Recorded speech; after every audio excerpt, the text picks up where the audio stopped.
Hey team, this is Ranroth. Welcome back to the FIFA 16 Career Series.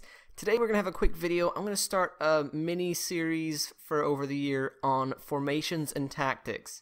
So for this episode, we're going to look at the formation I'm going to go with for the time being. We're going to look at this, what I call the 4-4-2-I, which is a standard 4-4-2, except the two strikers are in line with each other, so one just behind the other, rather than the flat two. So there we have it, 4-4-2-I. The players are just what's left over from the last match, so don't pay too much attention to that at the moment. First, we're going to look over at the instructions to see how I set this up for, optimum performance with the team I have. So your top striker, the guy at the very top, he's going to be your target man. So in the instructions you give to him, I want him to stay in the middle, be a target man, so play face away from goal, win the ball, distribute, and then look for balls into the middle. He's also going to be a good. He'll set himself up in the center of the box to take crosses, which is one of the main ways that I've set this formation up to work. He's gone conservative interceptions. This is a new one from last year. FIFA 16 introduced the interception intelligence. I want this guy to just sort of stay put, just follow around when we don't have the ball up front, and just hang about, really. He's not a hugely energetic player.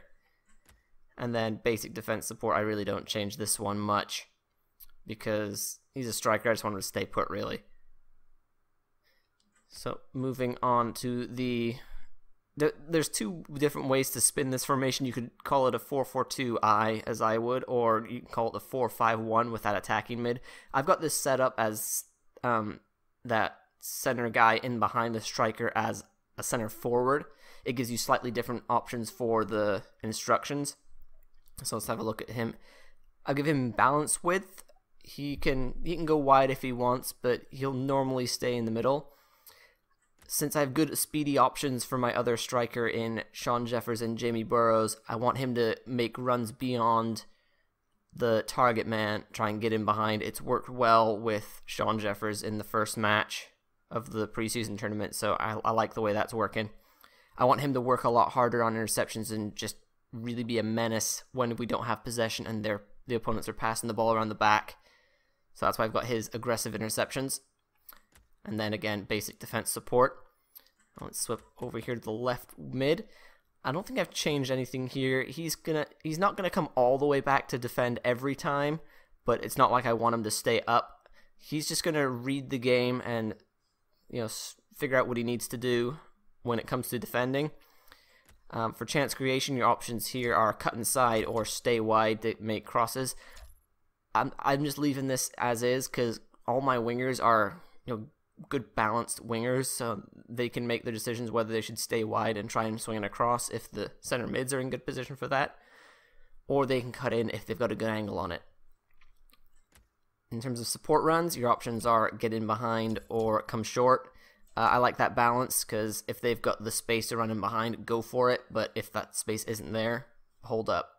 Keeping the default is often a good idea if you aren't going for a specific type of formation or chance creation style.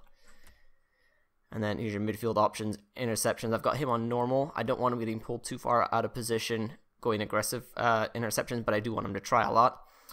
Positioning freedom is something open to your midfielders. You can have them just stay in their general location, or you can let them freely roam when they get forward into the attacking third. But I want my players to stay put for this formation mostly, so I'm going to leave that on the default for that. And then crossing runs, you can tell them to get into the box or stay on the edge of the box to cross. I'm giving them the freedom to, just choose what's best for the situation. I think I've got the same thing set for the right midfielder. Yep, so both sides of the wingers are the same. That's not true with my center midfielders. Simon Gillett, I've got him joining the attack, making runs. He's a good passer, he's a good shooter, so I want him to get forward and help be an option when we're coming forward. And since he is a good shooter, and the other player that I'm going to have in this position is Matthew Dolan, who is also a very good long shot taker, I want them to stay on the top and be the long shot option. Normal interceptions, I don't want them getting pulled too far out of position, but I do want them paying attention to when they can win the ball back. And then again, positioning freedom there, staying put. I've got it changed a little bit for the left-sided center midfielder, who in this situation would be Danpal Ganesh, and sometimes Simon Gillett will play there, as well as Mark Laird. And I haven't figured out where Kevin Dawson will go since he's been injured. Balanced attack, sometimes he'll go forward, sometimes he won't. Crossing, I actually wanted this to be into the box because Ganesh is really good in the air. He's tall, he's strong, he's got good jumping and heading accuracy, so I want him in the box to win the headers, try and get us some goals. For interceptions, again, stay balanced, don't get pulled out of position, and freedom as well. And positioning is just balanced. Attacking support for him, even though I want him to be the more defensive-minded midfielder, because he is. I could tell him to stay back, but that would mean he's going to sprint a lot to get into the box when we have that opportunity. So I'm just going to let him stay balanced. I definitely don't want him coming all the way forward, because that'll really pull him out of position. So into the backs, there's not too many options to choose for the defenders. You only got your attacking runs. Your outside backs can always overlap your winger, and that's good if you really want wing play. Or you can always have them stay back. I want balance because I don't want them getting pulled too far out of position. But since I do want a lot of wing play because I've got good, tall, strong strikers, I want the backs to provide more options for crosses. And then again, normal interceptions here. I think I've got the same for the right back. Yep. In the middle, this is slightly different options, but I've got them slightly different again.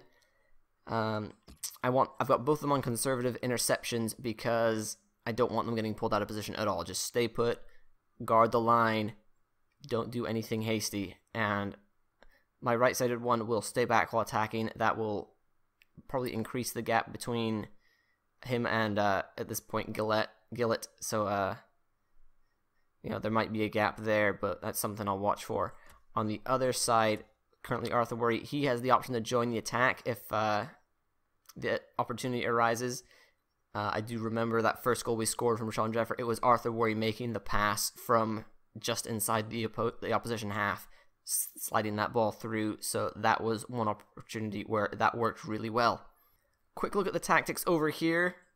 They've got 5 preset ones. The default changes based on which team you are. All these always be the same.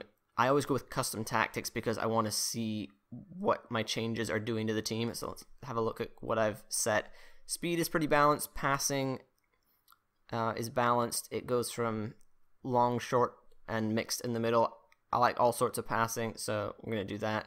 The build-up play, I've got it freeform in the back, so the midfielders and defenders can just go where they need to create some space and really build some possession from the back. Down here, I've got it organized.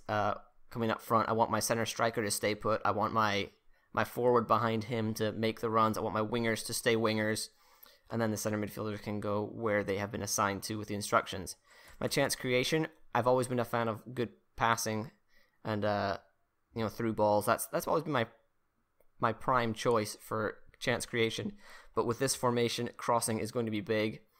So I've set that up a lot. Lots of crossing chances. Shooting, I think I'm going to drop that down because I'm not really a long shot taker, so I don't want my players setting up for that, so we'll drop that down to 45. Defense, I need to adjust this because in the last few games it wasn't where I would like it, so I think I want increased pressure because there was a big gap between my back line and the midfield. So let's bump that up to 70. Hopefully they'll press up and start eliminating that gap. Aggression, I'm going to drop that a little bit more conservative attempt. I just want them to hold, keep the attackers moving the ball around, force them to make the mistake. I don't want anyone getting pulled out of position and leaving gaps that we can get exploited through. And then width, that's been actually fairly good. I had a problem with it last year, but I think that's good for this year so far. And my defender line, I'm just going to have them stay and cover each other, cover the space. Your other option is the offside trap, which of course pushes everyone up to try and catch the opposition attackers offside.